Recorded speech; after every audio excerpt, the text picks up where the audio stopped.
Right now, if it weren't for electricity, my laptop wouldn't have power and I wouldn't be able to watch this hilarious cat video. And cats wouldn't be able to watch my video.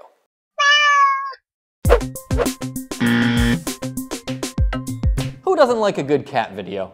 And it's electricity that makes it possible to watch them. Depending on where you live, the electricity you're using this very second comes from a different source. If you live in California, then most of your energy comes from natural gas. If you're in Michigan, most of it's from coal. And if you live in Florida, then most of your electricity comes from crazy mugshots. Okay, fine, I'm kidding. It's actually oranges. Curious about how your state generates electricity? Check out the U.S. Energy Information Administration's website for a state-by-state breakdown on all things energy. Very few topics spark a bigger debate in America than how we humans harness energy. Some people think we should expand renewable energy, like solar and wind power, which has less of an impact on the environment. Basically, they want to keep the earth all natural. You know, that's kind of how I feel about my left leg. All natural. And other people want to continue to rely on non-renewable energy like coal, oil, and natural gas. And they think we should be able to do whatever we want to the earth. Kind of how I feel about my right leg. Sometimes it can feel like right leg people and left leg people are at war with one another. For instance, in the state of Oklahoma, there's a heated debate going on over how that state harnesses natural gas. Over the past few years, Oklahoma has seen an enormous increase in earthquakes. In 2010, they had 41 quakes, registering at least a 3 on the Richter scale. In 2016, that number was over 600. At first, people assumed that these earthquakes were being caused by Russell Westbrook's slam dunks. But turns out, that's not the case. Some people think that the rise in earthquakes is due to an increase in fracking, which is this really scientific extraction method where oil companies drill into the ground and then do all this crazy stuff that I don't understand. But it turns out that's not exactly the case either.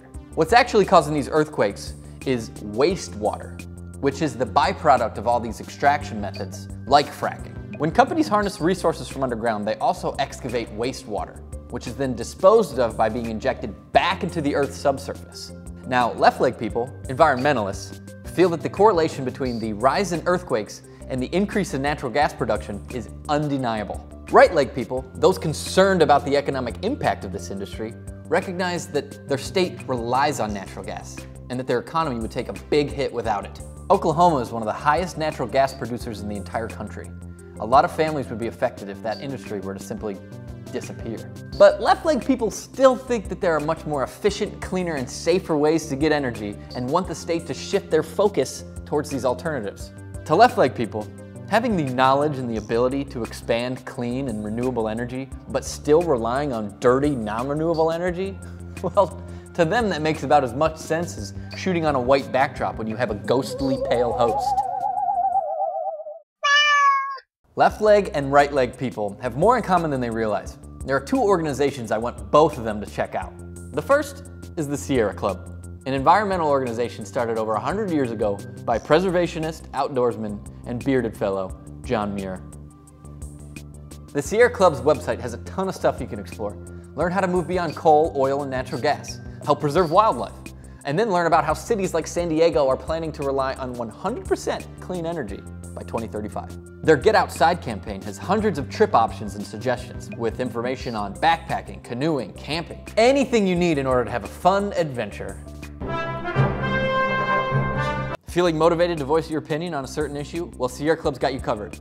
With their help, you can contact government officials, companies, and organizations that need to hear from you. Get the facts on fracking with their educational video on fracking, narrated by the legendary Edward James Olmos. Fossil fuel companies can frack anywhere, from wilderness to people's backyards. That guy is fracking awesome. So say we all. The second organization is the Natural Resources Defense Council. This organization helped pass legislation that bans fracking in certain parts of the country. In 2015, they released a report that called out the nation's top oil and gas companies for any violations. They're continuing to push for complete transparency between these companies and the public. You personally can help them close loopholes that allow companies to sidestep regulations. And if you're against fracking, find out how to make a difference at the federal, state, and local level. NRDC.org is full of all kinds of helpful tips and strategies for making a difference. They've got step-by-step guidelines on how simple changes in your lifestyle can have a big impact on the environment. And like the Sierra Club, they have a list of dozens and dozens of issues that you can learn about and voice your opinion on. Both the Sierra Club and the NRDC are dedicated to shifting our country's energy dependence to cleaner alternatives in the most economically sound way. If we can't figure out how to take care of the Earth properly, then we're gonna end up like this.